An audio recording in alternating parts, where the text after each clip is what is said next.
एक पत्नी का भूत कैसे अपने पति को डराती है। एक आदमी की पत्नी अचानक से बहुत बीमार पड़ गई। मरने से पहले उसने अपने पति से कहा, मैं तुम्हें बहुत प्यार करती हूँ, तुम्हें छोड़कर नहीं जाना चाहती। मैं नहीं चाहती कि मेरे जाने के बाद तुम मुझे भुला दो और किसी दूसरी औरत से शादी करो। वादा करो कि मेरे मरने के बाद तुम किसी और से प्रेम नहीं करोगे, वरना मेरी आत्मा तुम्हें चैन से जीने नहीं देगी। और इतना कहकर वो चल बसी। उसके जाने के कुछ महीनों तक उस आदमी ने किसी दूसरी औरत की तरफ देखा तक नहीं, पर एक दिन उसकी मुलाकात एक ऐसी लड़की से हुई जिसे वह चाहने लगा। बात बढ़ते बढ़ते शादी तक आ गई और उनकी शादी हो गई। शादी के ठीक बाद आदमी को लगा कि कोई उससे कुछ कह रहा है। मुड़कर देखा तो वो उसकी पहली पत्नी की आत्मा थी। आत्मा बोली, तुमने अपना वादा तोड़ा है, अब मैं हर रोज तुम्हें परेशान करने आऊंगी। और इतना कहकर वो गायब हो गई। आदमी घबरा गया, उसे रात भर नींद नहीं आई। अगले दिन भी रात को उसे वही आवाज सुनाई दी, मैं तुम्हें चैन से नहीं जीने दूंगी।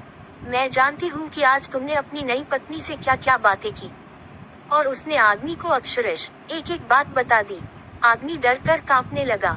अगले दिन वह शहर से बहुत दूर एक जैन मास्टर के पास गया और सारी बात बता दी।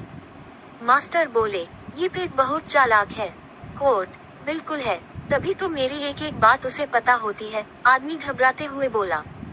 मास्टर बोले, कोई बात नहीं, मेरे पास इसका भी इलाज है।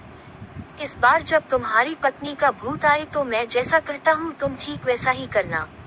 उस रात जब आत्मा वापस आई तो आदमी बोला, तुम इतनी चालाक हो, मैं तुमसे कुछ भी नहीं छिपा सकता। और जैसा कि तुम चाहती हो मैं अपनी पत्नी को छोड़ने के लिए भी तैयार हूँ, पर उसके लिए तुम्हें एक प्रश्न का उत्तर देना होगा, और अगर तुम उत्तर न दे पाई तो तुम्हें हमेशा हमेशा के लिए मेरा पीछा छोड़ना होगा। पत्नी का भूत बोला, मंजूर है, पूछो अपना प्रश्न।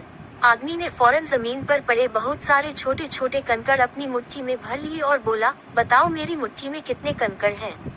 और ठीक उसी समय भूत गायब हो गया। कुछ हफ्तों बाद वो एक बार फिर से जैन मास्टर के पास उनका शुक्रिया अदा करने पहुंचा। मास्टर, उस भूत से मेरा पीछा छुड़ाने के लिए मैं जीवन भर आपका आभारी रहूंगा। आदमी बोला, पर मैं ये नहीं समझ पाया कि आखिर उस प्रश्न में ऐसा क्या था कि एक झटके में ही भूत गायब हो गया।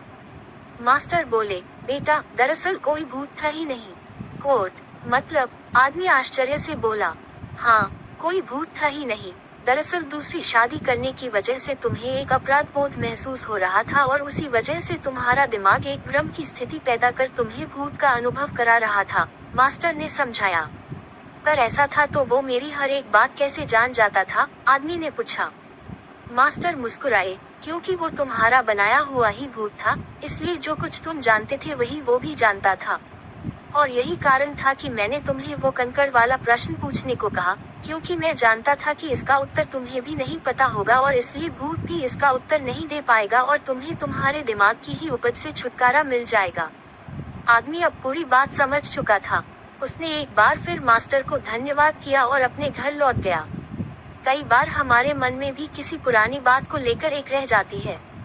कहानी में भूत का आना उसी तरह की फीलिंग का एक है। पर अधिकतर मामलों में हम किसी पुरानी घटना को याद कर अफसोस करते हैं और कभी कभार खुद पर क्रोधित भी हो जाते हैं। ऐसा बार बार करना गलत है। अपने भूत की वजह से अपने भविष्य और वर्तमान को बिगाड़ने में कोई समझदारी नहीं है। इसलिए अगर आप भी किसी पुरानी घटना की वजह से अपराध बोध महसूस करते हैं तो ऐसा ना करें। गलतियां करना मनुष्य का स्वभाव है, सभी करते हैं, आपसे भी हुई तो कोई बात नहीं। उस घटना को पीछे छोड़ें और अपने जीवन को सार्थक बनाने की दिशा में काम करें। ऐसी और रोचक भूतों की कहानियां सुनने के लिए हमारे चैनल को सब्सक्राइब करें। कहानी सुनने के लिए बहुत बहुत धन्यवाद।